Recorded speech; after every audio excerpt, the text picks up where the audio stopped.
Bonjour à tous, il y a quelque temps j'ai découvert une œuvre d'art italienne qui se trouve au Louvre. Je ne parle pas de la Joconde, mais des 4 saisons de Giuseppe Arcimboldo.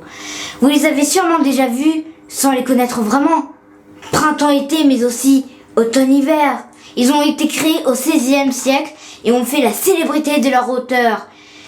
Mais qui les a peints et pourquoi ces œuvres ont marqué l'histoire de l'art?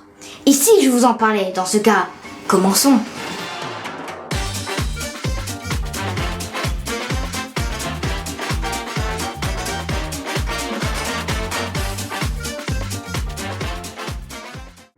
Giuseppe Arcimboldo est né à Milan vers 1527 dans une famille de peintres. Jeune, il travaille d'abord avec son père, mais son talent est remarqué par de grandes personnalités de l'époque.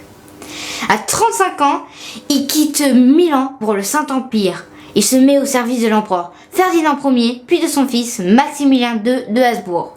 Portraitiste officiel de la cour, ses œuvres sont alors tout ce qu'il y a de plus classique.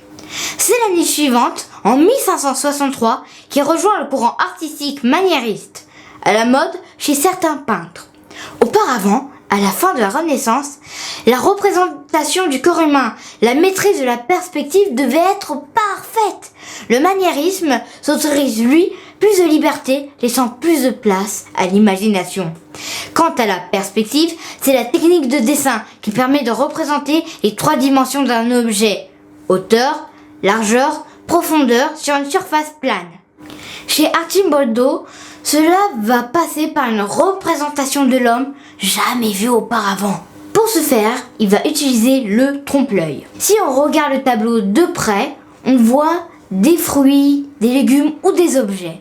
Mais si on regarde le tableau de plus loin, c'est un homme qui apparaît. Arcimboldo va représenter les 4 saisons en se servant de végétation ou d'objets propres à chaque saison.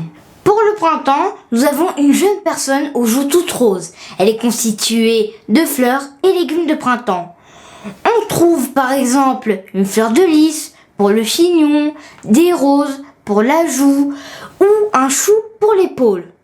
Pour l'été, nous avons une personne dans la force de l'âge constituée de fruits d'été. Nous avons par exemple une courgette pour le nez, une grosse pêche pour la joue et un épi de maïs pour l'oreille.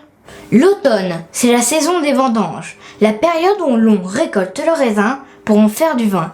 Il représente un homme plus mûr, constitué d'un tonneau de vin, mais aussi de plusieurs grappes de raisin sur les cheveux, une citrouille sur le haut du crâne et une poire pour le nez.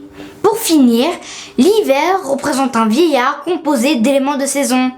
Par exemple, des citrons au niveau du cœur ou des champignons pour la bouche. Ces 4 tableaux ne représentent pas qu'une seule et même personne. Sur ces 2 tableaux, le printemps est représenté par une adolescente et l'été par une femme, puisqu'on peut voir une poitrine. Et grâce à l'italien, il n'y a aucun doute, car le printemps se dit la primavera et l'été se dit l'estate, 2 mots féminins. Quant aux 2 autres, ils représentent bien des hommes avec de la barbe. En italien, l'automne se dit l'autunno et l'hiver l'inverno. Ce sont 2 mots masculins. Malgré ça, les 4 saisons représentent quand même les différentes étapes de la vie. Le printemps représente la jeunesse avec une jeune fille en pleine fleur de l'âge, puis une femme d'âge mûr, avant de passer à un homme qui semble avoir pris de la bouteille et qui est peint dans son tonneau. Enfin, le tableau le plus effrayant est celui de l'hiver où le vieillard est désormais proche de la mort.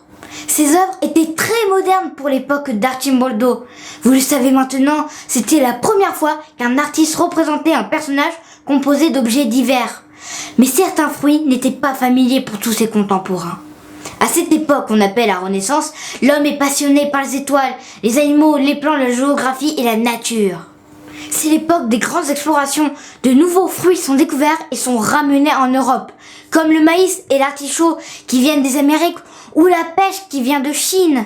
Ces tableaux sont aussi une œuvre d'art poétique. En effet, Giuseppe Arcimboldo était le peintre officiel de la cour des Habsbourg.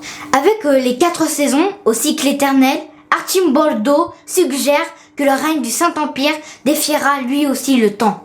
Devant le succès de ses œuvres, Maximilien II commandera d'autres versions des 4 saisons pour les offrir à des personnalités de l'Empire. Plus tard, Arcimboldo élargira le concept en créant les 4 éléments composés du feu, de l'eau, de la terre et de l'air, ainsi que des métiers comme le bibliothécaire, le jardinier, le cuisinier et tant d'autres. Mais ça, c'est une autre histoire.